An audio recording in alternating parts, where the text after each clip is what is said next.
नमस्ते, मैं हूं संजय दीक्षित और आप देख रहे हैं दी जयपुर डायलॉग। इस वीडियो को शेयर करें, लाइक करें और सब्सक्राइब करके चैनल को बेल आइकॉन अवश्य दबा दें। साथ में हमारे चैनल को आप फाइनेंशियली भी सपोर्ट करें।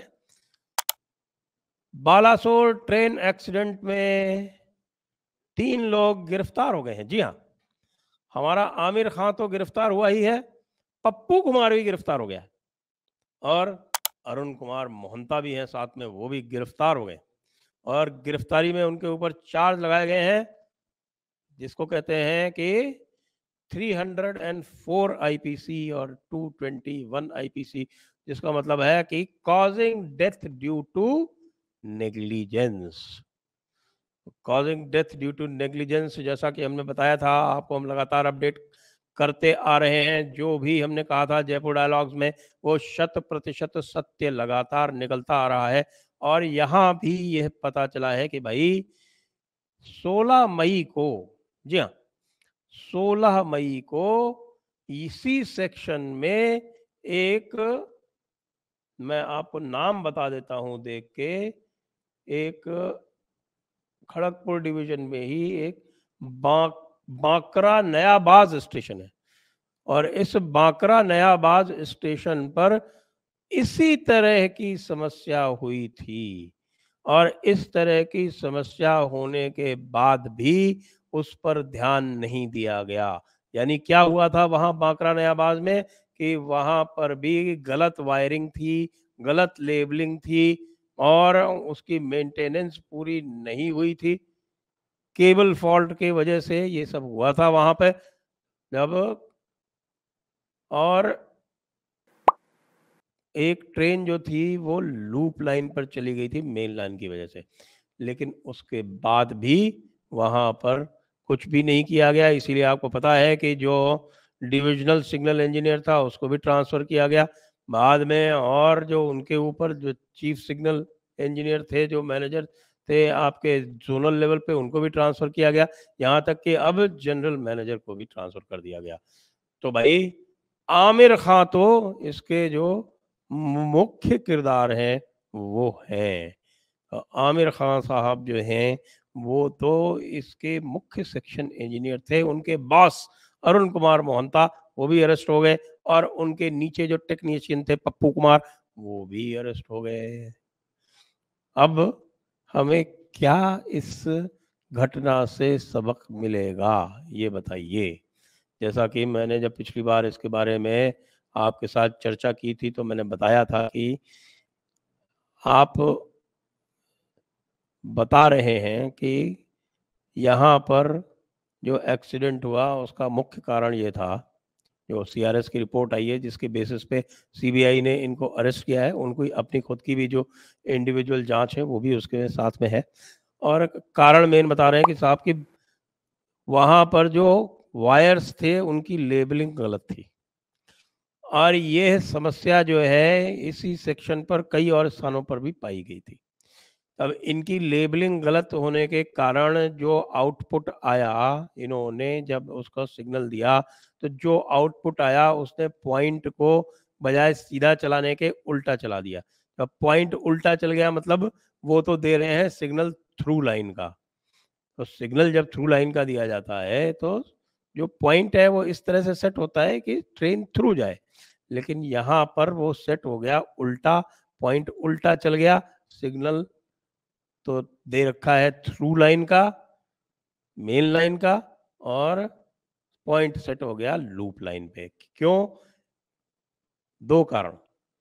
एक तो वायरिंग की सेटिंग गड़बड़ थी, उसके हिसाब से इन्होंने किया। दूसरा, इन्होंने फाइनल टेस्टिंग नहीं की।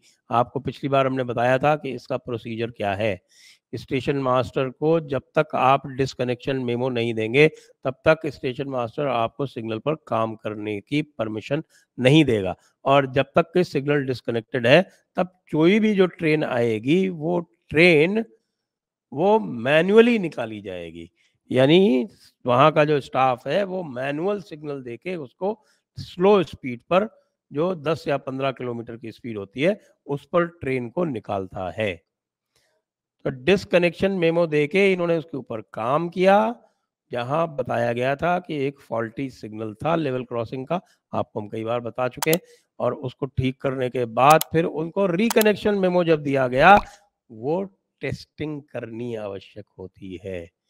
वहां पर जो स्टेशन मास्टर था उसकी भी गलती हो गई। जो स्टेशन मास्टर ऑन ड्यूटी था उसने इनकी बात पर विश्वास करके रिकनेक्शन मेमो ले लिया। ये नहीं होना चाहिए था। प्रोटोकॉल ये है कि बिना टेस्टिंग किए आप रिकनेक्शन मेमो स्वीकार नहीं करेंगे, लेकिन यह हुआ।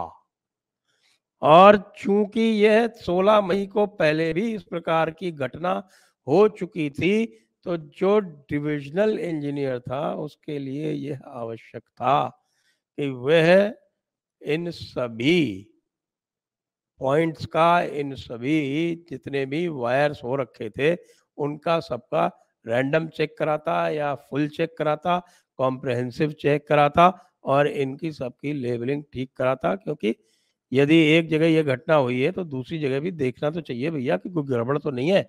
और ये लोग जो है, इनको जब पता है कि इस तरह की घटना एक जगह हो चुकी है, तो दूसरी जगह जब देख रहे हैं तो उनको इसके बारे में चेक करना चाहिए। वे बता रहे हैं कि ये जो रॉन्ग लेबलिंग वाली बात है, इसको पहले भी कई बार इंडिकेट किया जा चुका था, इंगित किया जा चुका था, लेकिन ध्यान नहीं दिया गया। ये जो ध्यान नहीं देने की जो समस्या है, ये भारतीय रेलवे में बहुत समय से है। और इसका एक कारण ये भी है कि रेलवे में बड़ी ज़बरदस्त यूनियनबाजी है। और रेलवे में यूनियनबाजी जो है, वो भी कौन सी रेलवे में सबसे अधिक है भारत में? वो है ईस्टर्न रेलवे और साउथ ईस्टर्न रेलवे। दोनों के हेडक्वार्टर कहाँ है? कैलकाटा, कोलकाता। जी हाँ। तब जया, जब कोलकाता की जब यूनियनबाजी जब वहाँ होती है, तो आप ये जानिए कि बड़े बड़े अधिकारियों की भी हिम्मत नहीं होती कि अपने नीचे के अधिकारियों को कोई इंस्ट्रक्शन दे के उसको फॉलो करवा सकें, और ये फॉलो ना हो तो उनके खिलाफ एक्शन ले सकें या उनकी डांट डपट कर सकें। मैं इसलिए भी बोल रहा हूँ कि मैंने भी कोई 6-8 महीने काम किया है रेलवेज में। मैं इंडियन रेलवे ट्रैफिक सर्विस में सिलेक्ट हुआ था आईएएस में आने के पहले, और मैं लगभग 6 महीने यानी फरवरी से लेके अगस्त तक उसमें था। और मैंने ये समस्या बहुत निकट से देखी है। एक बड़े-बड़े अधिकारी भी जो रेलवे के नेतागण होते हैं, उनसे कितने घबराते थे। रेलवे के नेतागणों को पूरा प्रोटेक्शन होता है। उनको आप हेडक्वार्टर से बाहर नहीं शिफ्ट कर सकते। तो जब इस प्रकार की अनुशासनहीनता होगी, तब आप अपने नीचे के मातहतों से, अपने नीचे के अधिकारियों, कर्मचारियों से काम कैसे करवा सकते हैं? अश्विनी वैष्णव जी को इस समस्या की ओर ध्यान देना पड़ेगा। ये रेलवे यूनियन और इनके अधिकार अधिक महत्वपूर्ण है, या कि यात्रियों की सुरक्षा और संरक्षा के साथ किसी भी प्रकार का समझौता कैसे किया जा सकता है? खैर, आमिर खान अरेस्ट हो चुके हैं, पप्पू जी भी अरेस्ट हो गए हैं, अशोक कुमार महंता भी अरेस्ट हो गए। लेकिन अरेस्ट होने से भाई वो 293 जीवन जो चले गए, जिनका जीवन दीप जो है वो अकस्मात बुझ गया, वे तो वापस नहीं आएंगे। केवल 5 मिनट बचाने के चक्कर में। इसका एक और कारण है। वो कारण ये है कि भाई आजकल जो है वो एक सभी के साथ ऑब्सेशन है। सारे डिपार्टमेंट्स में कंपटीशन है। इंटर डिपार्टमेंटल शील्ड दी जाती है, इंटर डिपार्टमेंटल शील्ड दी जाती है। तो हमारे जो ट्रैफिक वाले हैं, जो ऑपरेशन संभालते हैं, उनको शील्ड किस लिए मिलती है? पंक्चुअलिटी के ऊपर। अब आप ये देखिए कि जिस समय ये पूरा सिस्टम डिजाइन हुआ था, तो उस समय ये आपके बहनागा बाजार से कितनी ट्रेनें निकलती होंगी? पूरे दिन में 6 ट्रेनें अप, 6 ट्रेनें डाउन, 12 ट्रेनें। बाद में यहाँ डेंसिटी बढ़ी, लाइन की डबलिंग हुई। आज की डेट में बहनागा बाजार से मुझे बताया गया कि लगभग 100 ट्रेनें प्रतिदिन निकलती हैं। 100 ट्रेनों का मतलब क्या हुआ? 24 घंटे में 100 ट्रेनों का मतलब ये हुआ कि आप प्रति घंटे प्रति घंटे कम से कम 4 ट्रेनों को हैंडल कर रहे हैं।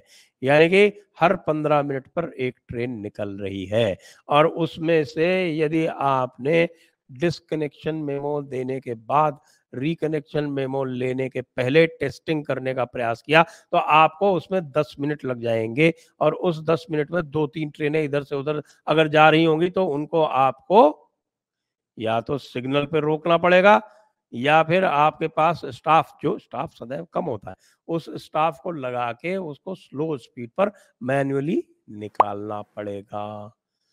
तो फिर जब इंटर डिपार्टमेंटल शील्ड पंक्चुअलिटी पे मिलेगी तब आप तो पीछे हो जाएंगे, आपके कारण ट्रेन लेट होगी तो आपका डिवीजन पीछे हो जाएगा, फिर डिवीजन वाला आपको डांट लगाएगा, ऊपर वाला अधिकारी जितनी डाँट वो लगा सकता है, उतनी लगाएगा। वो कहेगा कि तुम्हारी वज़ह से जो है हमारी पंक्चुअलिटी खराब हो गई।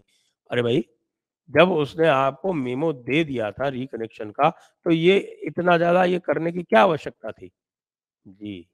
इतना ज़्यादा करने की आवश्यकता ये थी कि यदि कर लिए होते, उसको टेस्टिंग करके जो प्रोटोकॉल में दिया हुआ है कि आप रिकनेक्शन मेमो लेने से पहले टेस्टिंग करेंगे और इनको भी कहा हुआ है कि भैया रिकनेक्शन मेमो देने से पहले टेस्टिंग करोगे। रिले में जाके टेस्टिंग करनी है, रिले रूम से और जहाँ स्टेशन मास्टर है, वहाँ से जाके टेस्टिंग करनी है। टेस्टिंग करके उसको दिखाना है कि हाँ भाई, ये सही चल रहा है। लेकिन शॉर्टकट, जुगाड़ हमारे भारत देश की पुरानी बीमारी और उस जुगाड़ के चक्कर में, उस शॉर्टकट के चक्कर में 293 जिंदगियां चली गईं, जो आमिर खान के और पप्पू जी के और अशोक मोहंता के गिरफ्तार होने से और उनको सजा मिलने से वापस नहीं आएंगी। जय हिंद, वंदे मातरम।